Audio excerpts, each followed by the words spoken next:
Patancheru main సర్కిల్లో నియోజకవర్గ Congress incharge కాటా Srinivas Goud birthday వేడుకలు ఘనంగా నిర్వహించారు. కాంగ్రెస్ కార్యకర్తలు, ఆయన అభిమానులు. రాహుల్ గాంధీ భారత్ జోడో యాత్ర నాటి కాటా శ్రీనివాస్ గౌడ్ ఫోటోలతో స్పెషల్ కేక్ ను తయారు చేయించి కట్ చేశారు. ఫ్రీ బ్లడ్ డొనేషన్ క్యాంప్ నిర్వహించి పటాన్చెరు ఏరియా హాస్పిటల్లోని పేషెంట్లకు పండ్లు పంపిణీ చేశారు. కాటా శ్రీనివాస్ గౌడ్కు క్యాడర్ ఎప్పుడూ వెన్నంటే ఉంటుందని తెలిపారు నేతలు.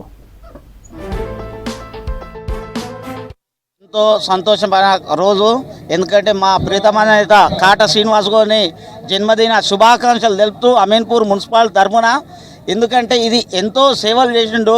సర్పంచ్ నుంచి మన పటాన్చెరువుకు మొత్తం విశ్వసించి ఇది చేస్తే ఆయన ఒక లీడర్ను తయారు చేసుకుంటాడు, కానీ ఒక లీడర్ను ఒక కొనుగోలు చేయలేడు ఇంతవరకు.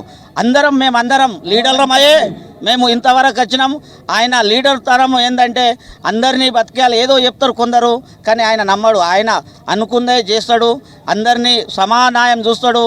అందరికీ తరపున నా యొక్క జన్మదిన శుభాకాంక్షలు తెలుపుతూ ఈ యొక్క కాంగ్రెస్ పార్టీ సీనన్నను గుర్తింపి ఏదన్నా ఒక పోస్ట్ ఇస్తే ఇంకా పై స్థాయి పటాన్చెరును అభివృద్ధి బాటలు పట్టిస్తాడని మా యొక్క అనుకొని ఈ అమీన్పూర్ తరపున నా యొక్క జన్మదిన శుభాకాంక్షలు. జై కాంగ్రెస్. పటాన్చెరు నియోజకవర్గంలో కాటా సీనన్న గారి జన్మదిన వేడుకలు చాలా ఘనంగా జరిగాయి. ఎవరికి వారు కార్యకర్తలు వాళ్ళే స్వయం ప్రతిపత్తితోని ఏర్పాటు చేసుకొని టెంట్ హౌస్ కానీ గవర్నమెంట్ హాస్పిటల్లో పండ్లు పంపిణీ కానివ్వండి, బ్లడ్ క్యాంప్ కానివ్వండి, అయినా కూడా అన్న మా మధ్యన ఉన్నట్టుగానే నియోజకవర్గం అంతా కూడా చాలా సంతోషంగా అన్న జన్మదిన వేడుకలు జరుపుకుంటున్నారు. మన తెలంగాణ రాష్ట్రంలో కూడా ఇంత మంచి నాయకుడు లేడని మేము అనుకుంటున్నాము.